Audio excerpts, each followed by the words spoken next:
Talking about that money move, how to find your lasting groove, building up that legacy for all the world to see. 313 Men, Money, and Marriage. Yeah, we're talking about marriage.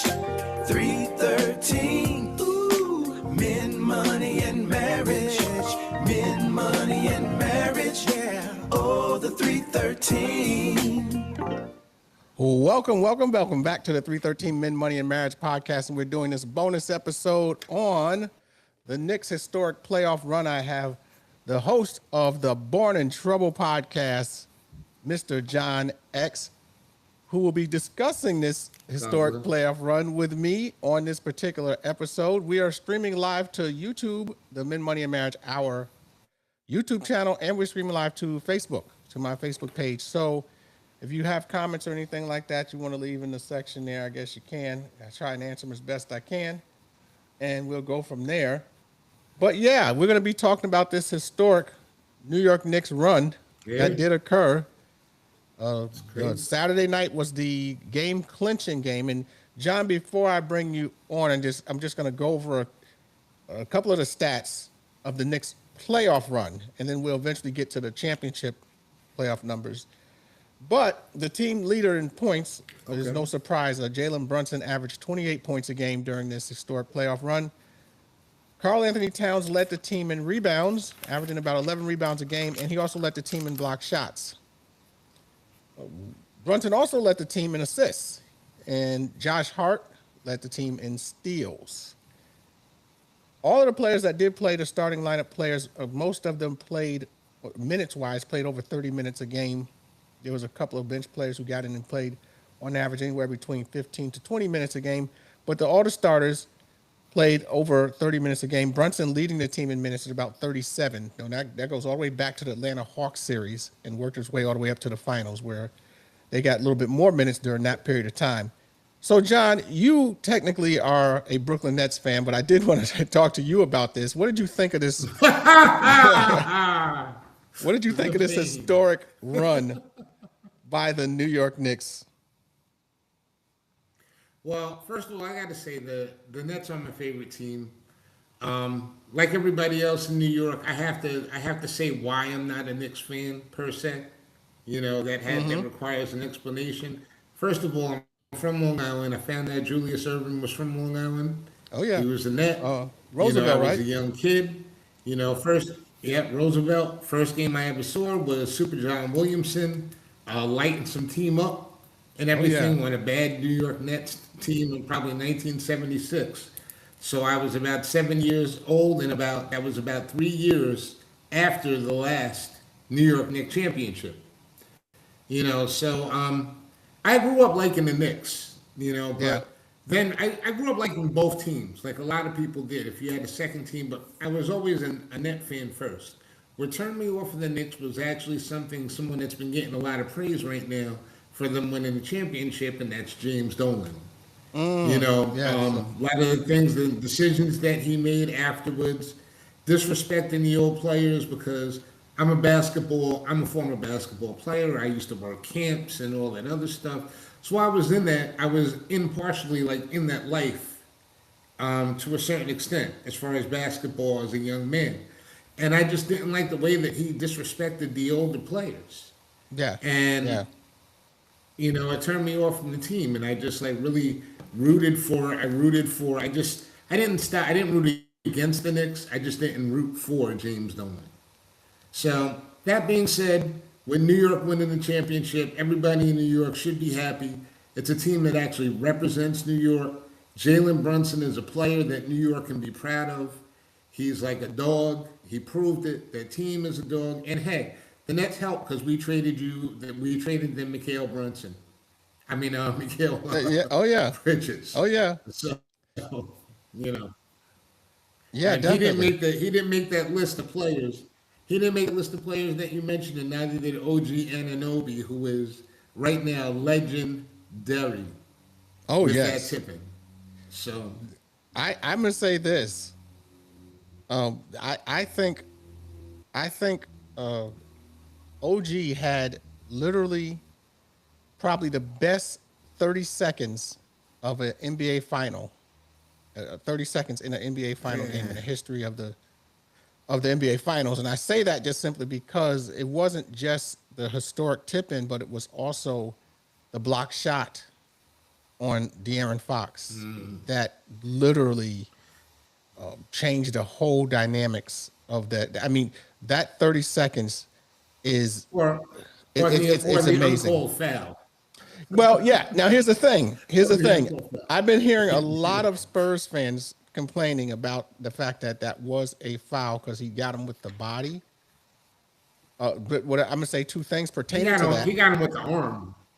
Yeah, I He saw never more of touched a the ball. body He- contact, but he I'm was gonna holding on. go a little bit further. And I'm gonna say this: I don't think any referee is gonna call that foul at that stage in the game. That's number one. I just don't think they're gonna do it. And the other thing I would say is that if any team between the Spurs and the Knicks over the series got a break from the refs, I thought San Antonio really made out with the refs because there were multiple plays where that if you look at some of the calls that didn't go the Knicks' way, they called on Towns. Towns got 2 fouls in 65 seconds in one stretch during the thing there. There were some really the game was not. I think that the league wanted this game to go, the series to go further, because in game 2 there were some really questionable calls that the Knicks shouldn't have went the way that they did, but it wasn't an excuse. I'm just simply saying that there was, if any team should have complained about the referee, and it was the Knicks, in my opinion. And I'm not just saying that because I'm a Knicks fan. I'm just saying that I think that could have went that way. I feel you, but this is where I depart from modern fandom a little bit. You know, the whole thing about the luck and everything, like basketball is a game in which you make your own luck. You know, and that play with De'Aaron Fox where he got blocked and it wasn't called, he got fouled and it wasn't called. That's the way the game goes. Yeah. That is the game of basketball right there. He could have made another decision. You know, Yes. the time was running out on the clock. He could have went to the basket and he could have put the brakes on and dribbled out to the corner, out to the side, make them come out and foul him, leave no time on the clock. They were already ahead in the game. There was no need for him to make that particular play. So Yeah. he opted, he thought that he was going to get there, but then he took a laissez-faire type of route to the basket. There was no, De'Aaron Fox is one of the fastest players in the league. Yeah. You know, he ain't darting to that hoop to make that basket. And that really showed what the Knicks were and why the Knicks won. The Knicks won, and they were the more hustle team. They were the Yeah. team they were the grittier team. You know, and in this age of analytics, to me, it's refreshing to see them win the championship. You know, we're gonna go over the entire run, right? So you're gonna go back So to the I want to Cleveland save series. some of that San Antonio stuff because one of the first questions I want to ask you is I want to go back to the first round, and during the first round against the Hawks, when the Knicks went up 1-0, and then the Hawks won the next 2 games by 1 point each. And it seemed like the people, the fans of New York and everyone else that was, they were so afraid that they were going to get bounced out in the first round after they lost that game 3 to the Hawks, that they were in panic mode. They were literally acting like the series was over. I'm just being honest with you and transparent with you. I literally did not, even after the Hawks went up 2-1, I did not think that the Knicks were in any kind of trouble whatsoever in that series. I felt like they were going to win game 4, and I felt like they would win game 5. And at the very most, it would have went 7 games, and I felt like the outcome would have been the same. But they ended up winning the next 3 games after that, and they won in essentially in blowouts. But what was your thoughts after they were down 2-1 to the Hawks in the first round? What was you thinking? Thinking that was it for them, or did you think that they were just going to bounce back? What were your thoughts on that? No. I mean, one thing about me when I watch basketball, because I spend so much time in basketball, playing in camps, talking to players, being around the game itself, I have this thing where I just like really get to, I've come to a point where I really, and I came to that point like years ago, I just appreciate watching the games and seeing exactly what can happen. I know Atlanta is. Atlanta's a talented team.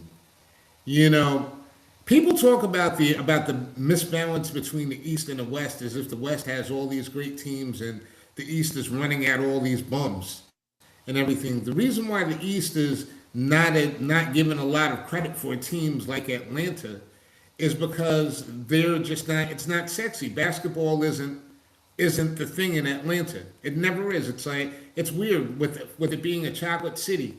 The way that they actually handle their basketball franchise, it's like kind of like it's like going out, hanging out and everything. But Atlanta is a talented team. Jalen Johnson in particular and I think he made like second team All NBA this year. Mm-hmm. That guy has the ability to go for 40 on any night. And he has the ability at the same time. I mean, he's a fabulous player. 40 points, he'll give you double-digit rebounds, he'll give you assists, he'll give you whatever you need. Like, great player. Dyson Daniels, great defensive player. But did I ever think the Knicks were going to lose the series? No. And the reason why is because, like, the Knicks have a strong identity. They know who they are. They know how to win games. They know how to, it doesn't really matter what you do. You have to beat the Knicks. Yes. It's like those are the guys that, you're punching them, and they're bleeding. But if their eyes ain't shut, you better keep punching them. Yeah. And that's the Knicks. What are your thoughts on it? I think this Knicks team reminds me, is not in the style of play, but in the resilience of those late 80s Detroit Piston teams. And how they were very, very resilient and how they would come back, how they play. You almost had to, like you said, knock them out in order for them to lose. They were a very tough, gritty team, and the Knicks, the way they play, I guess I'm saying not on the defensive side of the ball, the way the Knicks play. I thought it was similar to the Pistons, excluding all the hard fouls. But I just thought the Knicks would come at you like, they would come at you similar to that. I think about as much as you can get that with the modern style of basketball. That's what these Knicks were, and when we saw it, like, the Cleveland series that's like their coach, the former net coach, from Long Island product, Kenny Atkinson, and everything. This guy after the series is over is talking about we won the series and everything. That's the problem with modern basketball. These people are out here trying to win analytical trophies.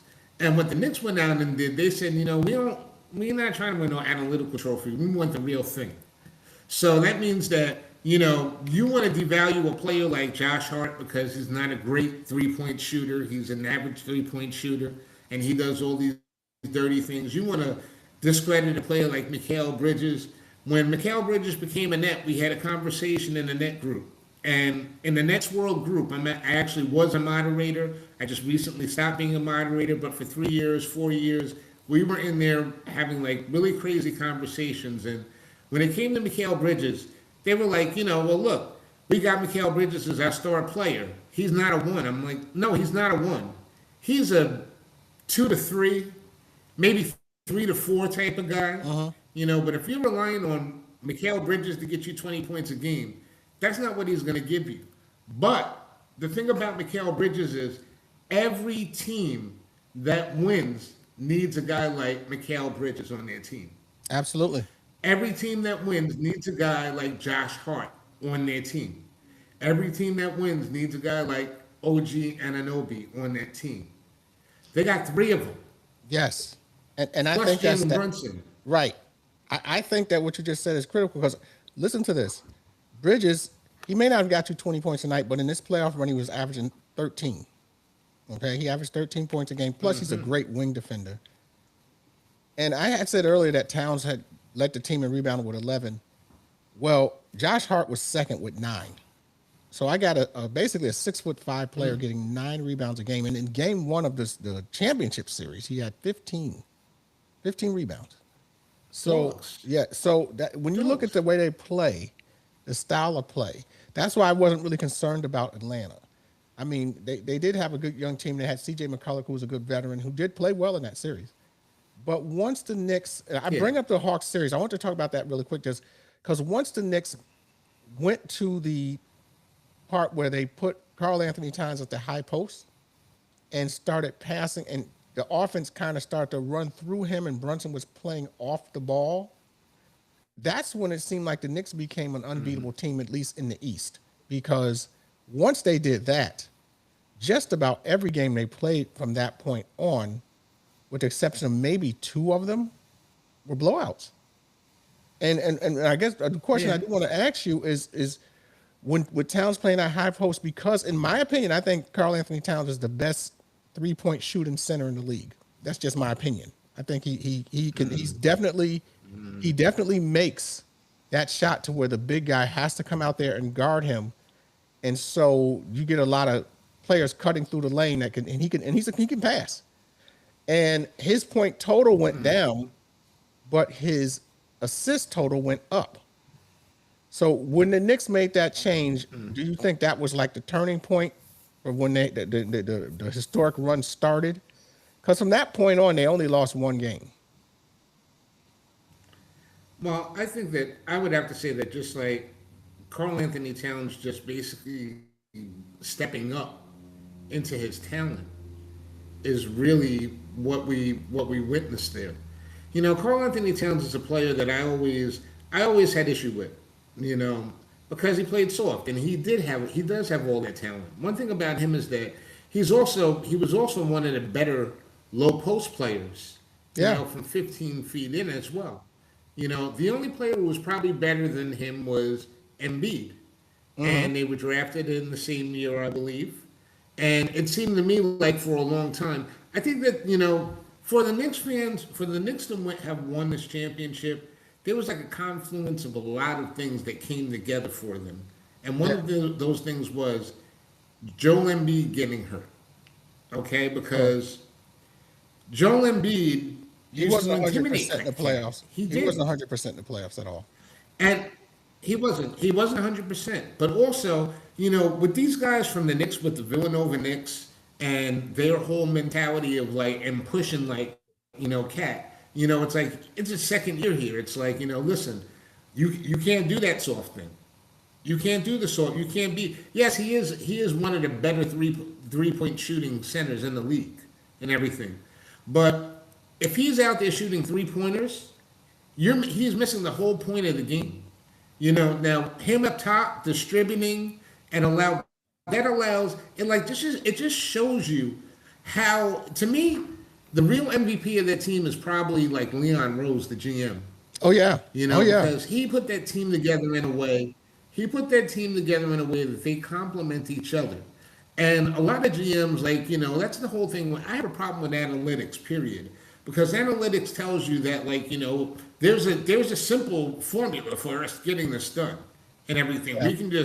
We get this guy, we plug him in here, and this guy, we plug him in here, and this guy, we plug him in here. We don't worry about chemistry. We don't worry about team building. We don't worry about experiences on the court. We're just going to plug these guys in, and they're going to play. And the majority of people that do that. And the Knicks didn't do that. The Knicks, they built their team. They lost last year. They said, you know what, we're going to bring back the same squad. We're going to run it back. We're going to change the coach. So that way we can change up the rotations a little bit.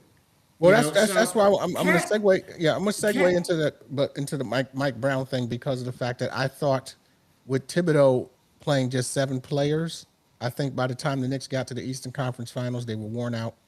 They were tired. And I just don't think you can win a championship with 7 players. I'm not saying that it's impossible. The Boston Celtics in '87 went to the finals with basically playing 7 players, but ended up losing in 6 games to the Lakers. I just don't think that is a recipe for winning a championship. So that's why I like when Mike Brown came in. And that game 4, I think they said he used 11 or 12 players when they got behind. And so to me, I mean, this guy pulled out all the stops. Yeah. You talk to any professional player and they'll tell you the one thing about the NBA season is that it's long, it's a grind. Yes. It can be a grind. And, you know, we always complain about the fact these guys are making, you know, mid-range players are making $14 million a year and they didn't earn it. It doesn't change the fact that it's still a grind. I don't care if you're flying private, it's still a grind. So, for Thibodeau to only play 7 guys year after year and them to go deep in the playoffs every year, and Knicks fans expect them to win a championship, it was unrealistic. It was unrealistic. You have to have more than 7 guys, even if those 7 guys aren't good. If that 8th, 9th, 10th player, but you've got to have guys that come on the team and know their role and they're playing for the right way. They're playing the game the right way. As far as the Knicks being like a team like the Pistons, with this lack of physicality, with the lack of clotheslining and violence, going towards the rim, yeah, they're about as tough as it gets right now. And they proved it and they won. But they're still playing the right way. They play within the rules. They're not a dirty team by any means. And you know what? You can't be to compare them with the Pistons. And when Karl Anthony Towns is your big guy, and him stepping up was great. He stepped up, But that's the beauty of sports, man. Because it's like all it takes is for you to decide at that moment that you want to do that. And the next thing you know, when you believe, anything can happen. And that's what happened with the Knicks. I'm not mad. I'm not happy for the Knicks. To me, the Knicks winning the championship is no different than OKC last year. I don't care one way or the other. I'm not a hater, per se, like most basketball guys, because I think it's because I've been around the game so long. It's hard for me to hate guys that are out there busting their ass and taking everything on them, like make their dreams come true. And not everybody makes it. Yeah. Not everybody makes it. So I have a hard time with it. So I really appreciate that. I really appreciate the team, the way that they played, the way that they got put together. And, from someone who can't really find it in his heart to really 100% root for Charles Dolan, I could still, be happy for Knicks fans. And they did it in spite of some of the things he did and played and all that. So the way I look at it, well, I want to segue going into the second round when they played against Philly after, they got through Atlanta and they were playing, not 100% Embiid, even though he did have I think he had 2 games where he scored about maybe 25, 26 points, which is good. But, what was interesting is that in that series, Philly still does have Paul George. They still had Kelly Oubre. They still had Tyrese Maxey. They were a good team, and they beat the Celtics. I mean, they came back from 3-1 against the Celtics, and they won, a 7th game in Boston. So they weren't. I mean, they were a very serviceable team. Now here's the thing: when I watched the series, Paul George, I thought most of the time would play good in the first half, and then the second half would just become almost invisible. So what was your thoughts on that, the second round when the Knicks started to really kick in with this new style of play? And, they made it look relatively easy against Philly. I think Philly was competitive in maybe game 2, but the Knicks ended up winning it, I think, by maybe 6 or 7 points. And then from that point on, I mean, the next 2 games in Philly, it was pretty much a wrap. What was your thoughts on the Eastern Conference semifinal series? Well, I watch a lot of basketball, if you don't know. I'm out there every day. I'm watching the league passes. I'm watching every game. I'm analyzing everything as if I was still, going to coach or do something. Because I did coach for a couple of years afterwards, too. So, Philly's a team that was the problem with Philly is that they were like a rotisserie league team. And when I say that, I mean they're guys that they had so many injuries. They had so many guys that came in and out of the lineup that year, last year. VJ Edgecombe, yes. 1 second he's out there, he's got the green light to go all day. And he's dropping 23, 24, and you can see where he can progress as a player. And then, somebody else comes back in. And the next thing you know, he's back to shooting 6 or 7 shots a game. You can't create continuity there. Then you got Paul George. He comes back from injury. He's there for a second. He's doing all right. He's doing okay. And then, bang, big suspension. He's out 30 games. So he's around, but he's not out there on the court. So it's a different thing. Embiid, we all know the story with Embiid. Great player, great talent, can't stay on the court. And, so by the time you get to the playoffs with their team, they had enough. They played another team in the Celtics that had a similar journey this season, no matter what happens. And a lot of people say that it was a good thing that they took out the Celtics and it proves that they did something. The Celtics were a weakened squad. And what weakened the Celtics was economics. And the reason why that happened is because there was no way that they could have kept that team together for the playoffs, and they had to trade. They were forced to trade the kid. What's the kid from Portland? That was the shooter that they had gotten. I'm trying to remember his name, but Simons, Anthony Simons. Yeah. Okay. I watched a lot of Celtics basketball. He was an integral part of that team, and they had to move on from him. And then they changed, and they had Vucevic come in there at the end. So both of those teams were teams that weren't.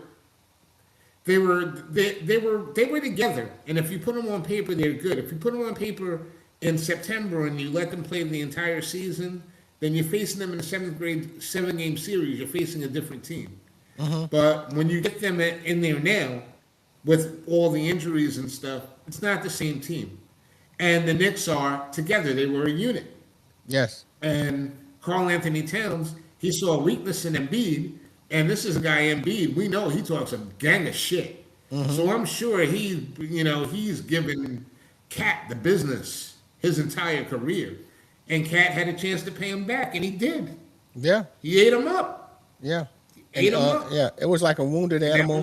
That Was a wounded animal going up against one that isn't wounded, and you know how the outcome goes to that. When I watched that series, I felt I still wasn't convinced yet after they beat Philly, only because I thought, Philly got by Boston, but Boston was probably a better team, and I think if the Knicks had to play Boston again, maybe the series outcome would have been different. I always say when you watch Boston play, they're so enamored with the 3-point line that it's almost as if those shots are not going in, they have no chance of winning. And I think that's what happened to them in Game 7. They just kept shooting them and shooting them and shooting them, and it allowed Philly to basically close the door on them and close the door in that series. But as we get to but I'd let you jump in real quick, John. But as we get to that point where the Knicks went up 2-0 in that series, and then the Game 3 in Philly, how it seems like so easy to them, I just knew at that point they were going to sweep Philly, and I was like, good, because now the players can get some rest, because they'll have about a week off, because Cleveland was going back and forth with Detroit at that time, and so that series went to 7 games, correct? Did that Cleveland Detroit? Yes. Yeah. Yep. So the Knicks basically had, was it 9 days off, or they had about a week? They made their own luck. Yeah. This is the part where the Nets helped out, because Mikal Bridges had a great series in Philly. Oh yeah. Had a great series in Philly. And this is what I mean about these are the type of guys that you need. Not the ones that are always out there. Every player doesn't have to average 23 points for them to be of value to your team. Anyone who really knows basketball, you can fucking kill that argument with in 2 seconds, because it's very simple. If that were the case, every 23-point scorer would be in the finals, would make it to the finals. They would be, the game is about sacrifice. The game is about when you see a guy, like when I played, I was talking to one of my guys the other day, and when I was a senior in high school, like Robin and they had an intervention with me. They're like, you're not scoring enough points. Everybody's talking about this guy. And I'm like, yeah, but we're winning. Because what happens is sometimes if you're a better player, the way to be a better player is to allow other players on your team to shine. I shine, you shine. I shine, you shine. Comes in no better place than the basketball court.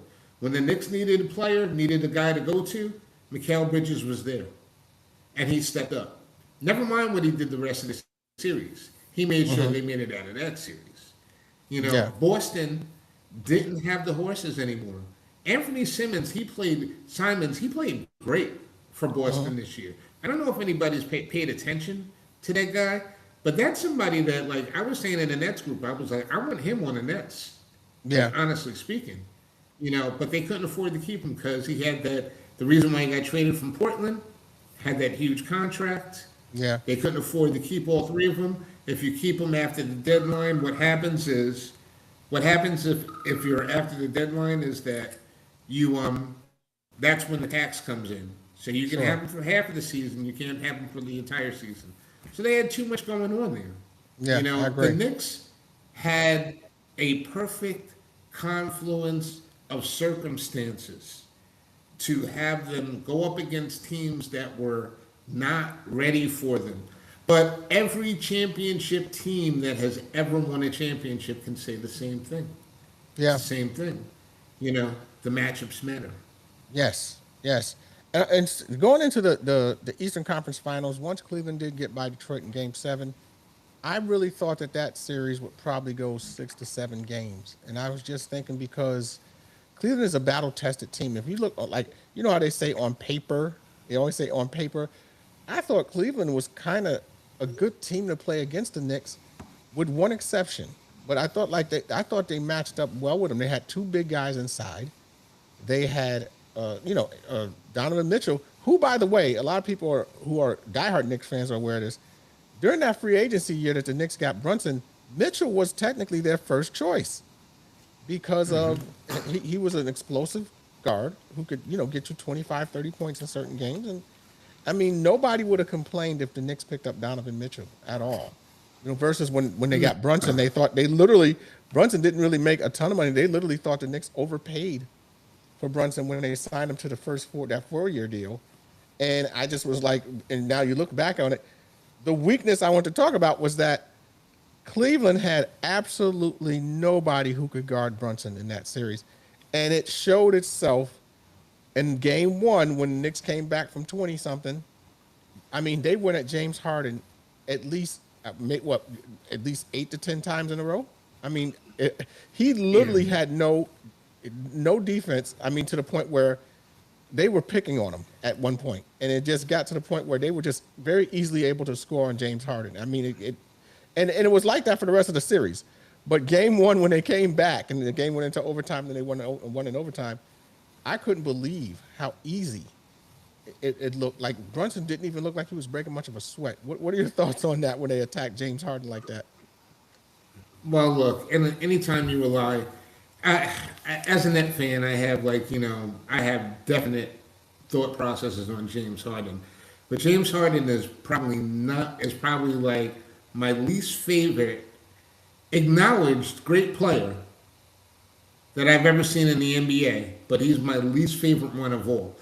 I feel like if you're relying on James Harden to win a championship, then you're relying on fucking ending up at the club down there. What's that famous club down in Atlanta? The strip club where all the fellas go to. Yeah, and everything. It's just like near the basketball arena. Actually, I can't think of the name of it right off the top of my head. Yeah, dude to me is garbage and everything. He's the greatest garbage player ever. Okay. Yeah. Watching him play for the Nets and watching his skill set, it's like you can't help but be awed and amazed. He can do everything on the court. But when it comes to the playoffs and it comes to the clutch, he ain't gonna be there for you. Yeah. He's not gonna be there for you. He's gonna be choking. He's gonna be.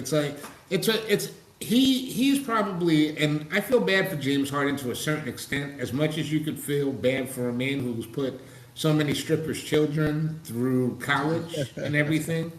But I feel bad for him to a certain extent because I feel like really honestly watching him, he's a victim of the AAU system and a victim of the entitlement system where nobody really ever got into James Harden and was like, yo, listen, if you want to win a championship, you're going to have to sacrifice doing X, Y, and Z. And he will tell you that, he sacrifices. Oh, look at my assist totals. Look at this and everything. But at the end of the game, like you said, Jalen Brunson, it's like he's walking through water. This guy has played in the NBA for like 13 seasons. He hasn't figured out a way to make himself at least somewhat of a nuisance. Jalen Brunson is not a great defensive player, Right. but you have to be aware of where Jalen Brunson is on the court because Right. he knows what his weaknesses are, but he knows where he can make you pay on defense. James Yeah. Harden is just not that guy. And, honestly, the whole Cleveland organization, I just have to say, this season to me, baffling. I don't know what the fuck they were doing. They started the season, they had DeAndre Hunter, who was one of the most lethal scorers off of the bench. And a 3-point shooting team, they had, who's the guy they traded the Clippers traded and everything, the point guard? Garland. Yeah. Oh, Yeah. great player. Very smart. Very heady. Very, very good player. And for James Harden and everything, look at what happened in Philly. Look at what happened in Brooklyn. Brooklyn Yeah. fans are still mad that he left. Yeah. They blame Kyrie, but they forget the fact. But this guy was offered a max contract in Brooklyn, and he left because he wanted to not only get a max contract, he wanted to play for his guys in his way. He forced Yeah. his way out of Houston to come to Brooklyn because he thought it was going to be an easy championship. He didn't get it there. He basically abandoned the team. They were halfway through the season. And he was like, they offered him a max contract. He said, nah, I'd rather get traded to Philly. Yeah. After you had just almost won the championship the year before. And he forced the trade at the trade deadline. Yeah. And people still say that it's more Kyrie than it was this guy. James Harden is if anybody doesn't deserve a championship in the NBA, listen, he's made 300, 400, 500 million dollars. God bless him, but he's no threat to a team like a serious basketball team like the Knicks. Cleveland took my guy, Jared Allen, and they wasted his effort. My guy took them, he kept them in that Detroit series. Yeah, And then well, they come he's to the a great, Knicks, and they perimeter- barely look at him. Yeah, he's a great interior defender, and he's a shot Great blocker. center. Yeah, he can. He's a shot blocker And he's a and shot can blocker. defend on the interior. I think with Cat playing on that high post, that threw Cleveland off a little bit. They weren't really prepared for it, and it just made it to where their bigs were kind of struggling a little bit. But you look at it, the bigs held up in that series. They played relatively well. It was the backcourt. I think Mitchell had one really good game, but the backcourt just let them down. Yeah. And there's just nothing you can do It's about it. because The shooting was their whole philosophy is to outscore you. Their whole Yeah. philosophy is to outscore you. And they traded away a lot of their scorers yeah, for James Harden, yeah, who wasn't even scoring 20 points a game. When I say I watch a lot of basketball, I mean I watch a lot of basketball. And James Harden played with the Clippers this year. And that's another thing. Whenever you're playing with Kawhi Leonard, you have a chance to win. Okay? Yes. Kawhi Leonard took the Clippers. Didn't they win the first round? They won in the first round. They beat their team. Didn't they get out of there, or they made it really difficult? If they would have had James Harden, they actually had a chance to win the West. But James Harden ain't sticking around for you. If there's a chance that you might lose, he's going to leave. That is nobody's personality on the New York Knicks. No. What I'm trying to point out here when I talk about the Knicks and I try to give them credit as a team is because what people don't understand is that, all this analytics crap and, this is playing that, these motherfuckers wanted that shit more than anybody else. yeah. This I feel was their year because of the fact that outside of some of the balls bouncing their way and everyone says this, that, and the other, you could just see the fact that Brunson took less money, and a lot of people, what happens? I've seen these players on Brunson's level, maybe higher, always want to max out with their salary. But I think what he looked at was like, okay, we have a chance to win a championship here. If I take less money, we can make sure we get the other pieces in place, which they did when they got OG and they got Hart and they got Bridges. But him taking less money, $100 million less. But the long-term benefits for him is that playing in the New York market, he's probably going to get triple that back over the course of his lifetime in endorsements. I'm just because of the fact I'm not just talking about a sneaker deal. I'm talking about some of the local New York endorsements because it's the largest media market. He's going to get some stuff that other players will not have access to. So I think he will always be able to have some type of because they won, he'll always have some type of a endorsement thing going on. And some will be big and some will be small. Yeah, exactly. So my point was by him giving up that money initially, I think what he's going to get on the back end is way, way more than what he gave up. And it paid off because honestly, I don't think the Knicks, excluding what OG did in Game 4, he is such a valuable piece to that player, or to that team. He is such an X factor that when he's on the court playing, like he is one of the most underrated. He didn't even, you want to hear something funny, John? They did not, he was second all defensive team. How is he not first all defensive team, first of all, as great of a defender as he is? I don't understand that. But excluding that, I think he proved his worth in this playoff run. I mean, he literally was, he was absolutely amazing to me in this run. OG Anunoby is dynamic in a different way than most players. He can light you up when he's hot from three, but he's so athletic and he's so smart.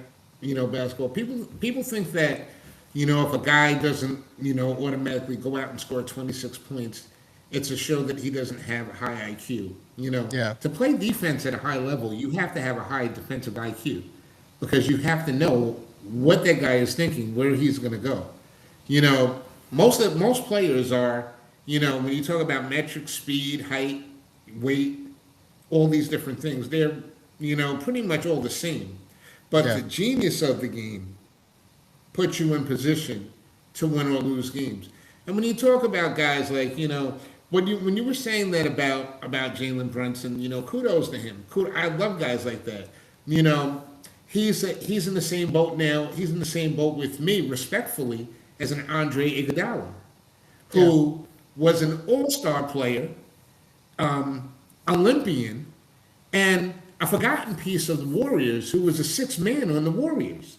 But they don't win anything without Andre, without AI, playing that D and making those clutch plays. He is I wouldn't say he is the Knicks, AI. And it kind of brings the league into perspective. The NBA is two different separate leagues, and part of that is because of what America has made the NBA into. America has made the NBA as the way out for the black athlete in the hood, in the ghetto. If you don't have much money and you grow up tall and you learn how to dribble a basketball really well, you can escape your environment. This is the narrative, and they work very hard to keep these narratives in place. Yeah. And what that does is that creates somebody who's a kid who says, I want to get my entire family out of this, so I need to get every dollar possible. Nobody looked out for us. Nobody has been looking out for us. So then you get the Jalen Brunsons. Then you flip on the other side. I'm going to bring back my Nets in this conversation, Cam Thomas. A lot of people have had conversations on the net groups about Cam Thomas, and this guy's an enigma. He'll go out and drop 40 points one night, and the next night he drops like 5 or 6, and there's all these different reasons why he's not consistent with it. And it's the players, it's the coaches, it's all this different stuff. But he was a restricted free agent. Nets offered him something that was like $14 million a year for 2 years. He thought it was being underpaid. But if you look at it, it was probably what he was worth at this point and everything. He decided to sign his QO, $5 million, because he's going to bank on himself, goes to Milwaukee, gets cut from Milwaukee, from the Bucks before the season's out. Now he's hunting for a new team. He gave up $28 million because to him it's not about, and what that comes down to is not knowing how to play the game of basketball. Okay? Because he thought that because he scores all these points, he sees a value in himself. The Yeah. analytics guys, they go up there and they read these guys and they say, this guy shoots all these 3-pointers. He can't do anything else. Who's the guy that was on the Knicks for all those years? The player, he was like shooting guard. He may still even be in the league somewhere. But, they had this guy, they had signed him for like 10, $11 million a year. His name skips my mind. But he couldn't get off the bench with Tibbs. And, when Yeah. he did get off the bench every now and then, he'd come and he'd score, he'd get like 15 points, he'd have a good night, then he'd be back on the bench because he couldn't play D, Yeah. These type of players, it's two different types of leagues. This guy wants to get paid. This guy wants to win championships.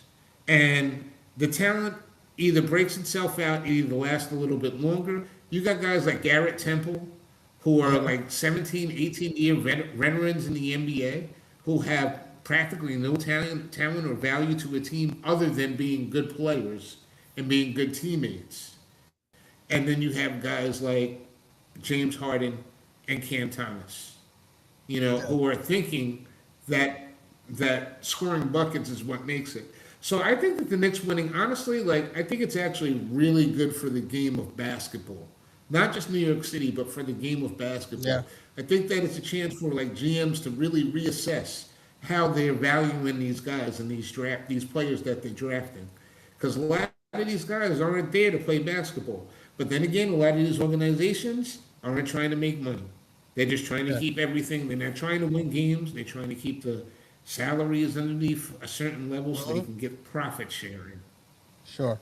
And that's what that's what made the I guess the Knicks run, when I say historic run, is just simply because they picked up the biggest problem they had in the past was wing defenders. So they got OG and they got Bridges, both excellent wing defenders. And they proved it throughout these playoff runs, even last year, this year, they proved it that they were worth, making the trades and doing everything they had to do to get them, because they came up big and made some of these plays that ultimately ended up getting them to the championship. But when you have a team like that, and then one of the last areas I want to get into is, as we go into the Spurs series, I'm just going to give you some numbers real quick. And I want to talk about Brunson, basically. And then I want to talk about Wemby, too. But Brunson in this series, I'm looking at his numbers right now, shot about 42% from the field. Now, in the first two games, his shooting was off. He did have 30 points in the first game. In the second game, he only had 20. But he ended up averaging 32 points for the series. And I'm looking at OG's numbers. OG came in second with 21 points a game. And Towns averaged 13, and Mikal Bridges averaged 10.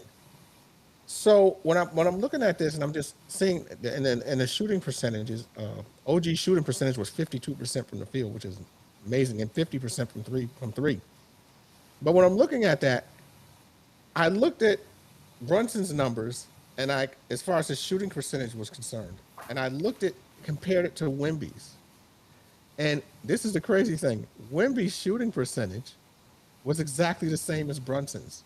And the reason why I'm bringing this up, he shot 42% from the field. He averaged 26 points and 11 rebounds. I'm bringing this up because this man is 7'5". He can literally touch the rim without jumping. And my point is, why is he out on a perimeter shooting threes? This is something that I know it's a new league. I know big men like to shoot threes now. But when you're 7'5" and the guy that's defending you, Karl Anthony Towns probably technically isn't 7 feet. He's probably about 6'11". He's got about a 6-inch height advantage on Karl Anthony Towns. Why isn't he going under the basket and trying to score and just dominating? With that 6-inch height advantage he has. Now, when Mitchell Robinson comes in, it's a little different because Robinson, I think, is 7'7", but even still, I mean, this is the tallest player on the court. He shouldn't he be shooting at least 50% from the field? I think what you're describing as the NBA's nightmare, which is a Wemby that we're gonna see in the future that spends more time underneath the basket and in the paint. But what I have to say is, people forget this guy is like second year player. His second year or Third third year, year? third year, For third 1 year. year. Third year. It's his Yeah, third he year. got injured. He missed Yeah. a lot of time 1 year, one of those seasons. But and not watching him, he's actually pretty strong. But he's been very. I also like I read up on these guys and as a former trainer, personal trainer, I always look at how he's training in his regimen, and they've been very smart about putting weight on him, putting strength on his body, and they did it in a way that I would have probably done it and everything if I were working with him. So I think you're going to see that more in the future. As far as San Antonio is concerned, like this is once again confluence of the Knicks. The Knicks were meant to win this championship. They're more talented than the Knicks. Yeah, More talented, without a doubt. yeah, They're just too young. They're just too young, and you saw it on the court. There were times where they did things that were just like they were just young things. De'Aaron Fox, veteran player. I like De'Aaron Fox a lot, but we saw the effects of being a Sacramento point guard for most of his career. yeah. Just at the end of the game with that thing, him not busting his butt to get to that rim first. All right, John looks like you froze up a little, but yeah, I'm gonna say, let me just okay, there you are, you're back. Great You froze athlete, up a little, but he Go didn't ahead. bust his ass. He didn't make close enough. Yeah. All right, John, you're freezing up a little bit. What I'm gonna do is I just want to go over something really quick before we get done here. I just want to talk about Brunson, and I just want to talk about his historic game 4 and game 5. Game 4, he ended up with I think 36 points with the historic comeback, and kept the Knicks in it, throughout that period of time. I thought one of the greatest coaching jobs that I think is one of the greatest coaching decisions a coach made in this playoff series is when Mike Brown put Alvarado in the fourth quarter and had Brunson playing off the ball. Alvarado in that fourth quarter had 8 points. He made 2 big 3-point shots, and he also had 3 assists. And I thought when he put him in, he sped the game up, and he got San Antonio into taking those 3 ill-advised threes early in the shot clock with his defense. So I thought that was a very, very smart move by putting Alvarado in there in that game 4 in the fourth quarter. It allowed Brunson to play off the ball. It allowed him to get more spacing, a little bit more room to do what he does best, which is go to the basket and take some difficult angle shots that most people can't make. And I think that was a big turning point in this series by Mike Brown doing that, playing another guard who can dribble the ball and taking that pressure off of Brunson. And that I thought that was a very big, a very smart move. San Antonio, let me just give you this number in game 4 that's going to make you laugh. When San Antonio was up by 25 points, they were up 25 in the third quarter. They shot 8 3-pointers in a row, did not make one of them. And then during that another stretch going into the fourth quarter, they had taken a total of 12 3-pointers and only made one of them. Now, when I'm telling you that number, I just think that this is the new NBA. I mean, why would you're up 25. What was and I think Mitch Johnson is a good coach. He was under Popovich. Everyone's jumping on him. But why would you tell your team to continually chuck these? And here's the thing. Listen to this. And those 1 for 12, when they were 1 for 12 from the 3 in the second half for that period of time, those shots those 12 3-pointers that they shot, the shot clock hadn't got down to 10 seconds yet. So they were shooting these threes very, very quickly, like they were just chucking them. And I'm just like, you got to be kidding me. These guys are shooting threes before the clock gets down to, it wasn't like desperation shots or anything. They were just chucking them. So it was crazy to me. I don't understand that. What were your thoughts on that? You there, John? John, it looks like you froze up a little bit. So yeah, I just thought that was just some very, very poor. I wouldn't even say coaching, but I mean, I don't know why on earth they were shooting those shots like that. All right, John, it looks like I'm losing you, and that might be our cue to stop here for a little bit, but the stop. But I want to. There you are. I just got back in now. Okay. Can you hear me? Yeah, Yes, there I it goes. can. Sorry about Yeah, I that. just wanted to get your analysis on that, on the San Antonio taking those threes like that way early in the shot clock. Well, I mean, I can imagine like Kenny Atkinson being at home saying that, they analytically they won those games. It's just stupid to me. Anyone who knows basketball, you would you would slow it down. You want to round it out. You want to cut. You want to make the you want to limit possessions at that point. Yeah. When you have a lead at that point in the game and things aren't going your way, it's time for you to call a timeout and get some guys in there, pound the ball in. Even go to your bench and have some guys go to the basket. Do different Yes. things. But what they did was completely and total. They're a young team. They're Yeah. a young team. But They they're made so young team ill-advised. mistakes. It was so ill advised to Yeah, do that. it's just they had so much talent. They have so much talent, and they have so much. And I think, San Antonio. Like I was saying that early in the year. I think we even talked about it on one of the shows we had done. I was like, and I told everyone, I said, San Antonio was the only team in the West that can beat OKC. Yeah, I said that too. OKC Yeah, should we be did. We worried. talked about that. We did. Yep. We talked about it, and then, lo and behold, San Antonio. But the thing is, the team is just too young, and we saw the division. Sometimes when you get lucky in things like the draft, Yes. it really isn't as lucky as you think it is. And I think that's the case with Harper and Fox at this point. When they got the number 2 pick, I was like, man, I said, that's great. I said, but wow, they just traded for Fox, and they can't go back on their word. They have to give him that extension. Yeah. Or else they're going to ruin the reputation of their team. Yes. But really, honestly speaking, the basketball move to do at that time is to really be like, you know what, De'Aaron, we thought that we needed you, but John, I think they're we're going to stuck go with now. the young guy. They're stuck. Huh? Because they're stuck because he's maxed out. Who's going to take him now? They can't. I mean, they're stuck with that Well, contract. he has less value. He has less value now based upon what happened in Yeah. the finals. And you know what? I gotta say, also, this is the bad part about it. They're throwing him under the bus. Yes. And Yes. Harper did not play well in that Not- fourth. No, that was the problem. He kind of collapsed in the fourth quarter going down the stretch. Yeah, he did collapse in the He fourth missed quarter. a lot of layups. Yes. He And here's the thing. Also, John, here's the thing. Everyone was saying that Fox plays so poorly. Fox in game 2 played great.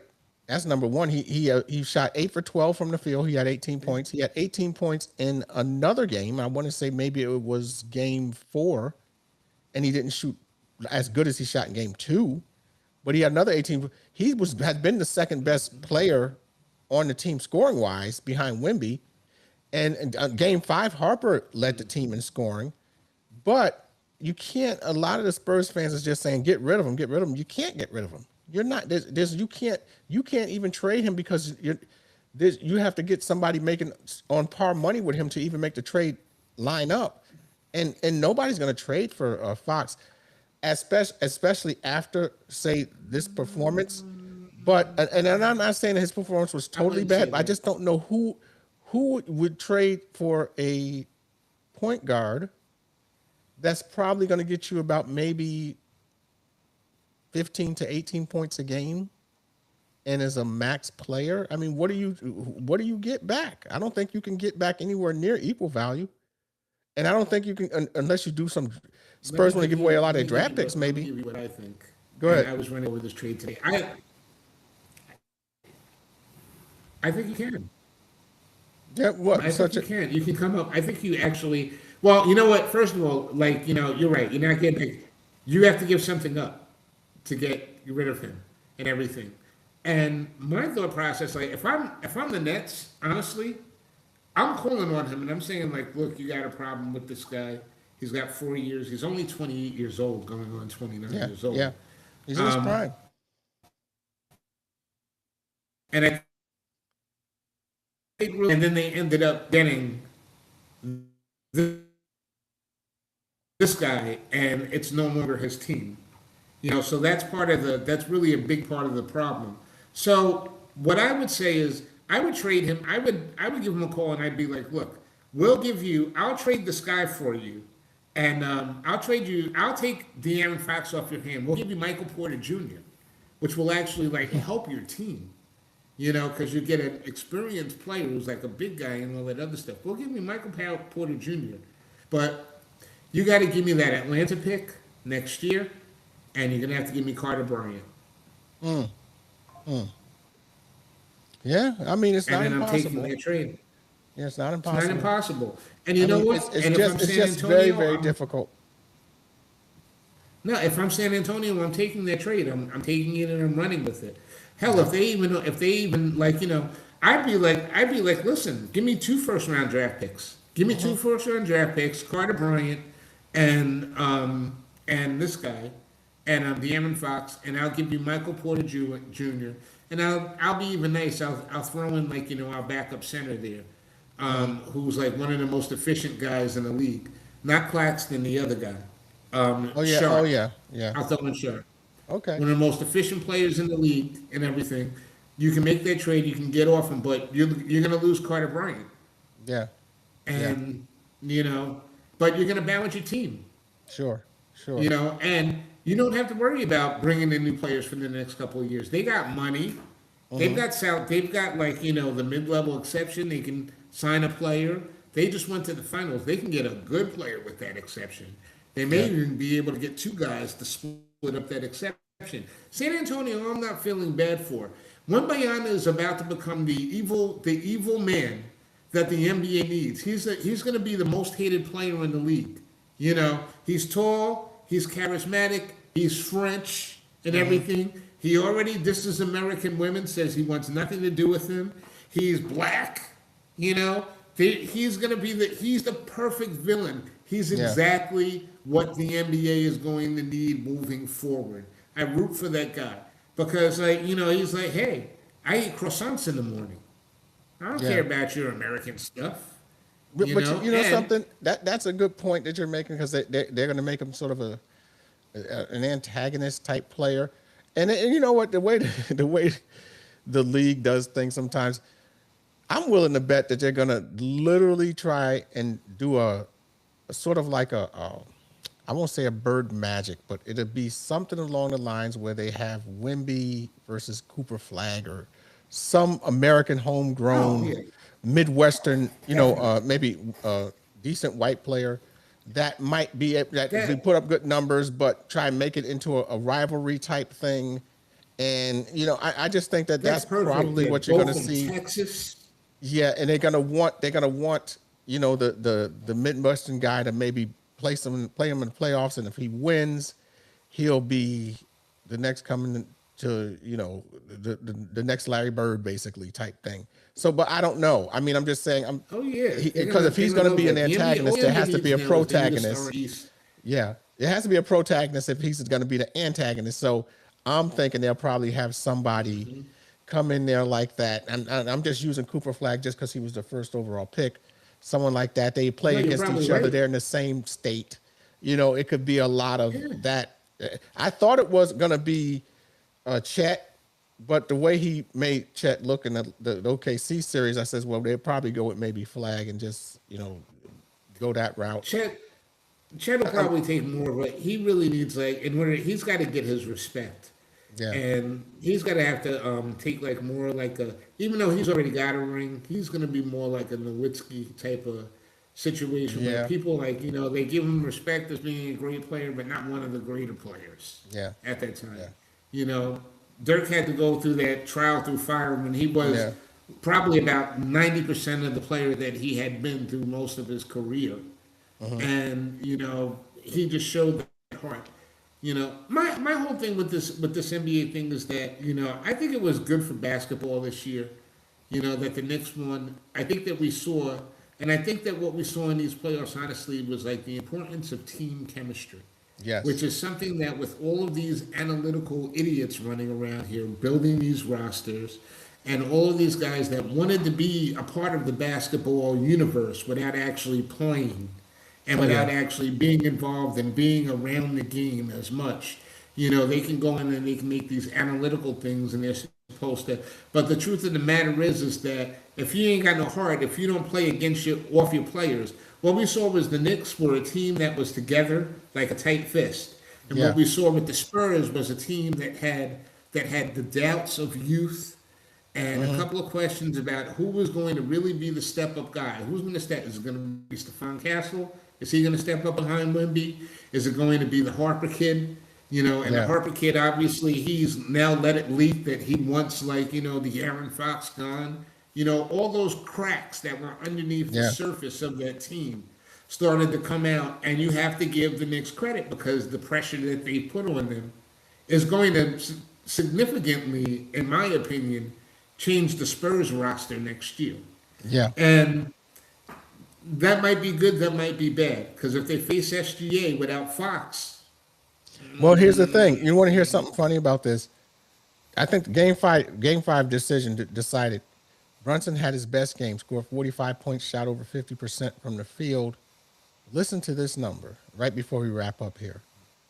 The starting backcourt for San Antonio, Aaron Fox and Castle, shot 4 for 25 in game 5. Fox made 3 shots. Castle made 1 shot. And that was the starting backcourt. If Harper had his best game and he came off the bench, he played 32 minutes. He had 25 points. Did not play great in the fourth quarter. Made a couple shots, but missed a couple. And everyone is really falling in love with Harper. But this is what you got to understand. Very young kid. He's going to be turnover prone when he first starts. If you're going to put him in the starting lineup and have him play, he's going to make some turnovers. And that's just, you're going to have to live with that. And that's the reason why they got Fox, is because they wanted someone who could steer the ship long enough, at least, until these guys are sort of ready. So that's just where I think the San Antonio Spurs was. I just want to say, right before we close out, John, I'll give you the last word. Brunson, I think, proved to the NBA. I've always considered him to be a top 3-point guard ever since he's come to the Knicks. A lot of people didn't agree with me. As a matter of fact, 2 years ago, a lot of people were saying that Trae Young and Tyrese Maxey was better than him, which I found amazing. But when they look at the numbers, 2 things I want to point out. His crunch time numbers, that when it is 5 minutes in the fourth quarter and the game is 5 points or less, he's right up there with Jordan for being clutch. Number 1. Him and Jordan right there, 1 and 1A. And the big thing that the NBA was happy over is that the NBA ratings for this series, not since 1998, which was Jordan's last year with the Bulls, the big dance, the last dance, but the ratings this high. So this series actually might pass that series as far as the ratings were concerned. And that hasn't, that was 27, 28 years ago. Right. So I think the NBA they wanted one more game in this series because you know how the NBA wants to maximize the dollar. They wanted one more game, and that's why I thought some of the officiating was poor early on. But they got a highly rated series, and we got we got an emerging superstar in Wembley, and we got one with Brunson, who was already one, but proved his worth. And what are your thoughts on that finishing up? We got a highly rated series on accident because this is stuff that, well, you know what? I won't say by accident. The league wanted the Knicks to win. They wanted the Knicks to have. It's good to have the Knicks. It's a great story. It's a great story. But as far as the way that the team was built, the way that they actually came up, it just shows that there's still some work that has to be done when you're building a team. And as far as what we really saw was you don't have to have teams shooting hitting 25 3-pointers to have entertaining basketball. Yeah. It's just it doesn't have to happen that way. I think everybody blew their minds when Steph Curry and those guys, Steph Curry and Klay Thompson, 2 of the greatest shooters that happened to pop up on the same team at the same time, were shooting 3-pointers. That is just the way that they play. If it was that easy, everybody would be doing it. Everybody would be in the NBA. We'd all be in the NBA. We'd just be shooting 3-pointers. I think that it's a good sign for basketball I can't wait till next season to see what happens when Indiana comes back with Halliburton. Yeah. And they got Nurkic now. Yeah. I can't wait to see what happens with Boston, what they decide to do. I can't wait to see what happens with. I think Giannis is pretty much done right now. I don't care who he gets traded to. I think his irrational. He won the championship. That's an example of the French way. He won a championship, and now every team that has to have him has to have his two brothers on the roster. Yeah, so you have to go in with yeah. Nate, you have to come in with a weaker roster in order to get one player.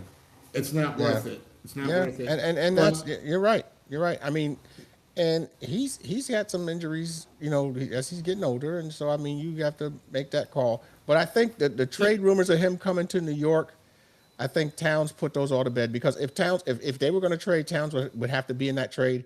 And now with the way Towns played in this playoff run, I think the Knicks are going to stick with him. I don't see them going in another direction.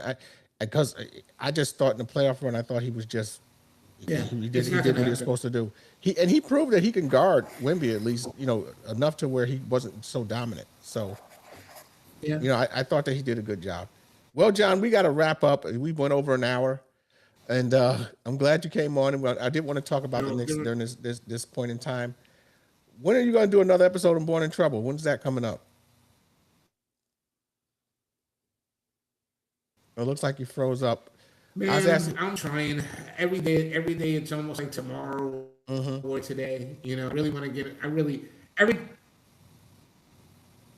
day I wake up and I try to do a show. Yeah.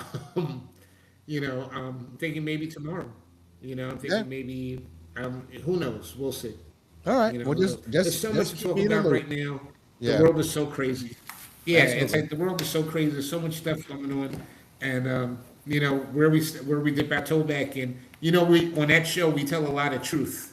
Yeah. So sometimes, truth is dangerous. Yeah. I'm always remembering when I'm thinking about shows and topics and things that I want to say and I want to do. I always think about the fact that this world is the way that it is. They don't go after the poor ones or the stupid ones. They go after the ones that are, Yeah. And what's worth a threat. So. All right, John. I really appreciate you for coming on. Right. And I'm pretty sure you let me know when you're going to be doing another episode. I'll jump on if I can. Timing and everything permits. We probably will be able to link back up again. Thanks for coming on. A Brooklyn Nets fan coming on talking about the Knicks run is not an easy thing to do. So thanks for that. I'm going to close out with the song, and we will be out. Talking about that money move, how to find your lasting groove, building up that legacy for all the world to see. 313 in money and marriage. Yeah, we're talking about marriage. All right.